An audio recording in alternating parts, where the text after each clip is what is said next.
Good morning, good day, or good evening, and welcome to the show. We're here to shed light on undertold stories out of Africa. Today's episode is an all-access interview with up-and-coming writer-director Naledi Jackson. She's a relative unknown, mostly because she's behind the scenes, but that is about to change. Writing or directing? I am happiest when I'm directing, but I love writing. It's too close. What, as a kid, made me want to direct? Maybe it was watching The Wizard of Oz, which was like my favorite movie in the world, and I just wanted to make things like that and be able to insert people into magical worlds, which I guess is still the only reason I do this. For younger filmmakers out there who, like women who have these aspirations, like women of color who want to write and direct, right now there's this massive shift happening where representation isn't just pretty words that, people are saying to appease their critics. You're seeing it on the box office too. Mm-hmm. It's not like people want to see themselves in these narratives and see themselves represented, and will pay for that and will pay well for that.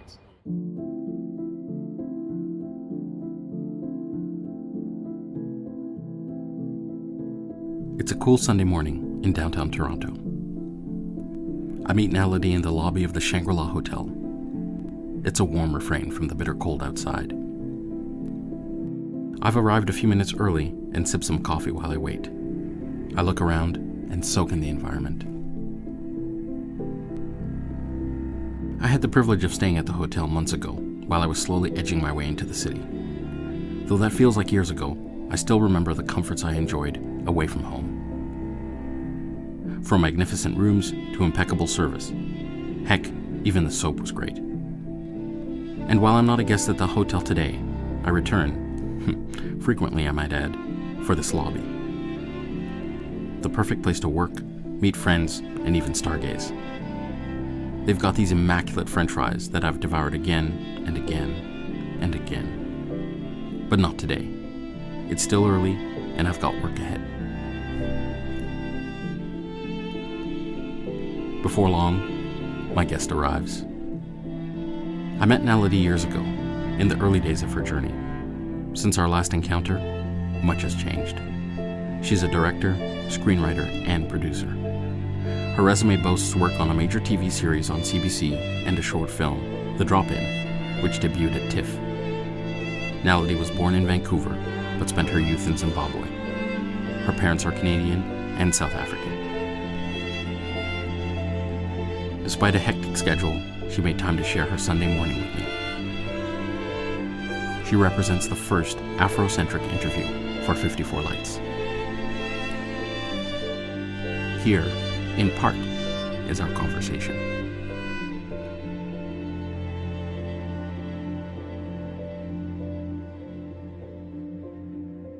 My family is predominantly South African. Mm-hmm. So my mom is South African.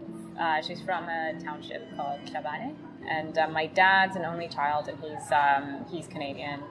And we were posted to Zimbabwe when I was 7, and my parents split up when they were there. And it was during apartheid, the last years of apartheid. So while my parents were together, we couldn't really go as a family to South Africa because my parents' marriage was illegal since my dad's white. Right. My mom ran a theater company there. And just went to school. It was great. Yeah. So I really consider it a home in terms of that's real.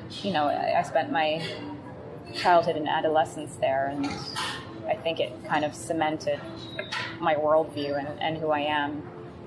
Is there something like that happened in your youth that has sort of made you who you are today?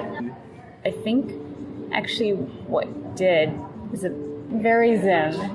If you're comfortable enough to share, I'd love to know what that. I don't know how old I was. Maybe 13, maybe 14. I'm not sure. I was a really scrawny, small kid, not very athletic, not very confident, and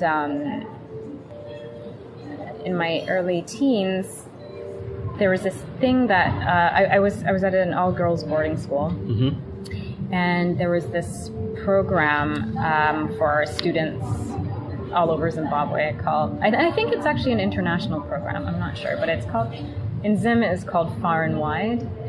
Okay. And it's basically this like adventure boot camp, but it's kind of extreme. I found out later that I think that it's run by or created by somebody who came from the SAS, which is Special Air Services, which is like a very elite military. I was going to say, isn't that military? Yeah, Okay. It's kind of like Black Ops. Yeah. So it's like ninja Black Ops training. But basically, it was this crazy time where they shipped us off to Nyanga, like in the Manicaland province, and yeah, you just do crazy stuff for a week. Like they drop you in the middle of leopard-infested forest and be at night, and be like, okay, kids, you're sleeping here tonight, and you have your compass and find your way back. And this is like a bunch of teenagers, and Harare is like chill. It's like a nice suburban city, so none of us are really equipped for this. So I was doing things like polar swims and yeah, like extreme navigation and jumping into waterfalls and rock climbing and rappelling. And my mom said I came back a completely different person. That would change you.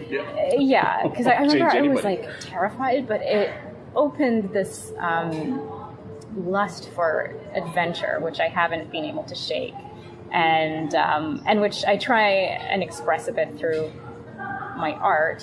So I'm always looking, like, my ideal movies are, like Indiana Jones and all of these ridiculous adventure action oriented based things that I'd really like to create something similar but more tailored to people of color or people of different experiences, like not necessarily always having these white male heroes, but I'm still very interested in those kinds of stories. So I'd say that was something that left a mark. Yeah, in a big way.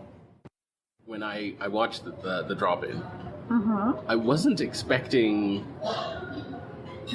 what it became.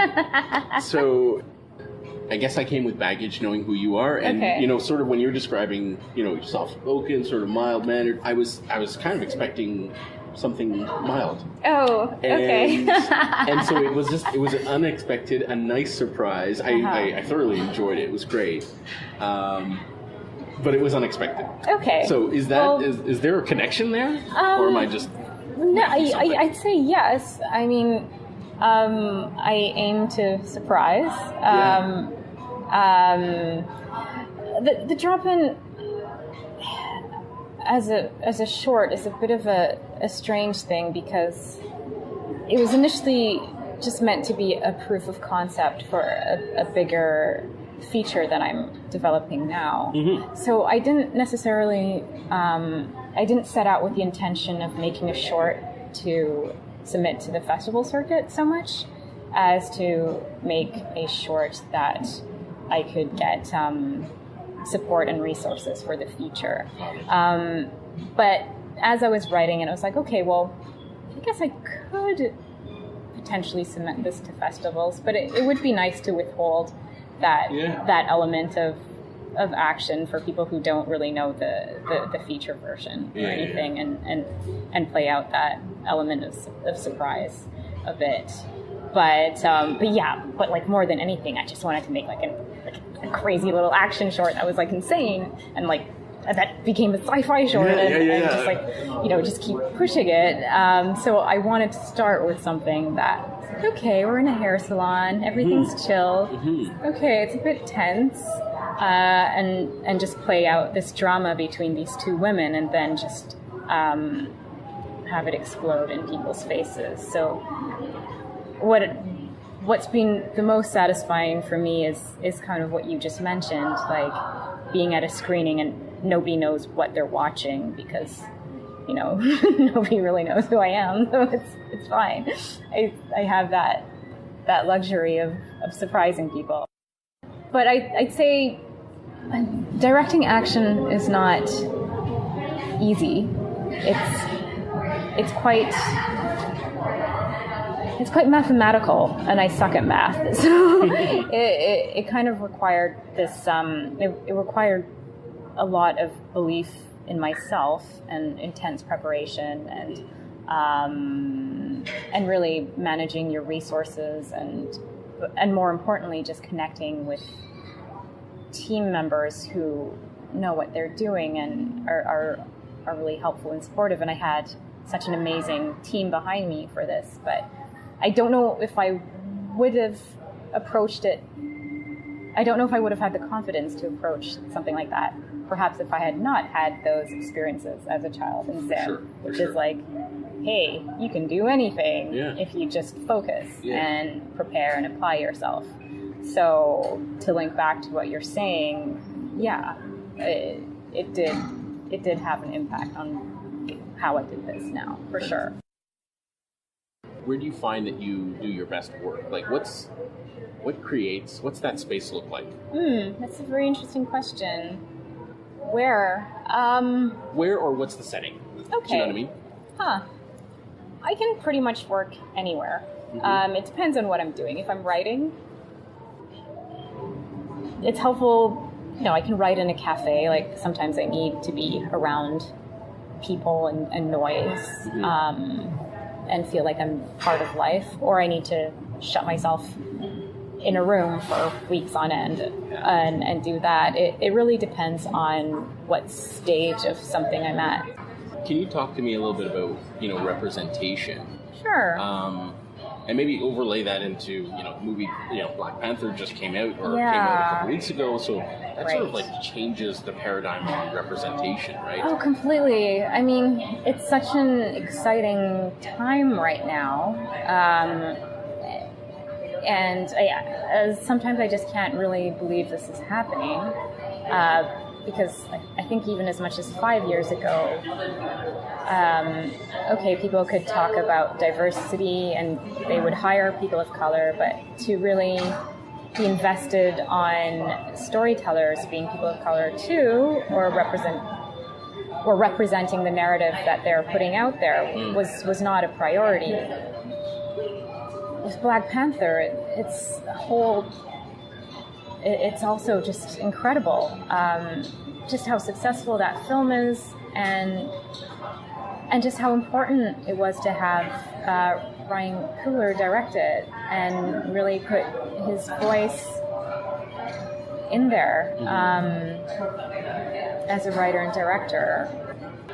I mean, I think also for younger filmmakers out there who, like women who have these aspirations, like women of color who want to write and direct, right now, representation isn't just pretty words that, people are saying to appease their critics. It's, you're seeing it on the box office too.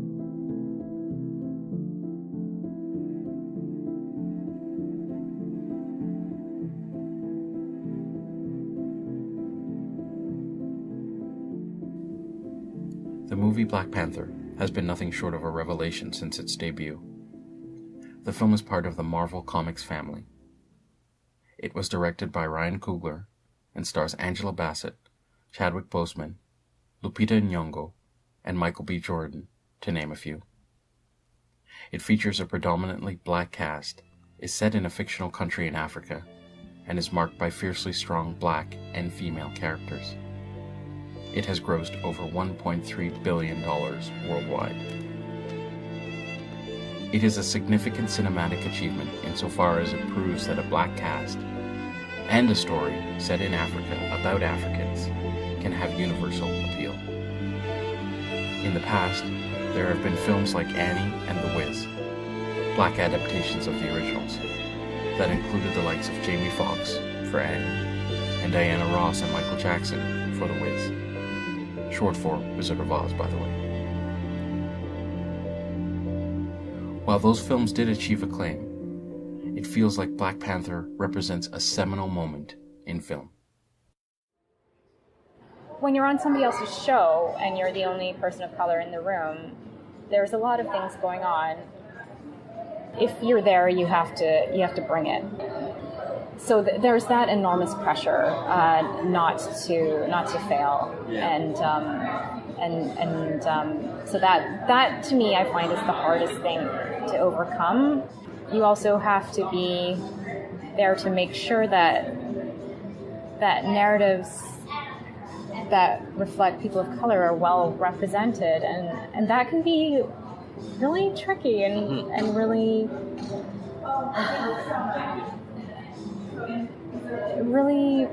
it's a fine balance.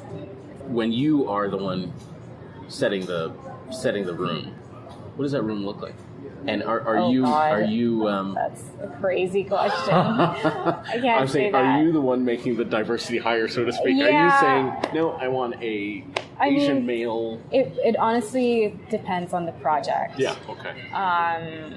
So I want all shapes and sizes. Why are you here? Are you talking artistically or like as a human being on this planet? As a human being on this planet. I think this might sound really cheesy. To love. I think I really think that's it.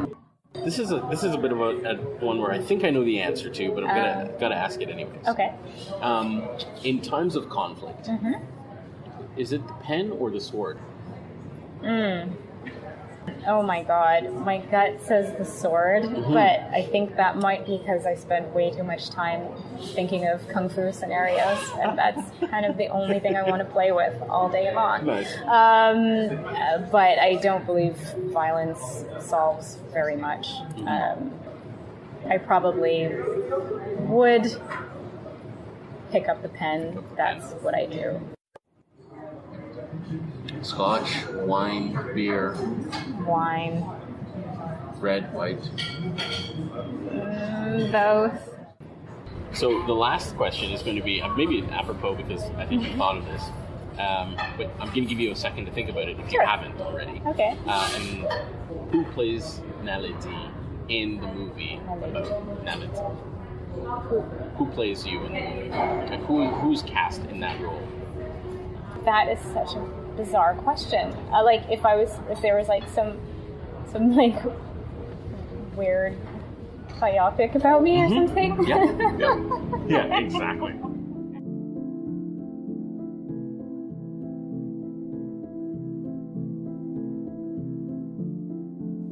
So there you have it.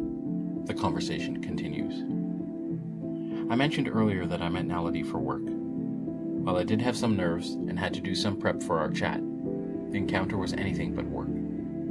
I'd like to thank my guest for her time, candor, and most of all, her pleasant disposition, which made the conversation a rich and enjoyable one. I'd like to take a moment to invite you to visit us online and listen to more episodes, email us, register for our newsletter, or follow us on Twitter. All things you can do at 54lights.com. Until we meet again. Thanks for listening. And then the last question, which is the question I asked you at the beginning of this. Hopefully you've had Who some would chance. play me? I don't know. I really like Ruth Negga right now. I think she's a fantastic actor. But hey man, I'm open to whatever. I know some of those questions are a little bit awkward, but really I'm a appreciate little you bit answering. awkward. No, that's that will definitely make it in, by the way. Okay.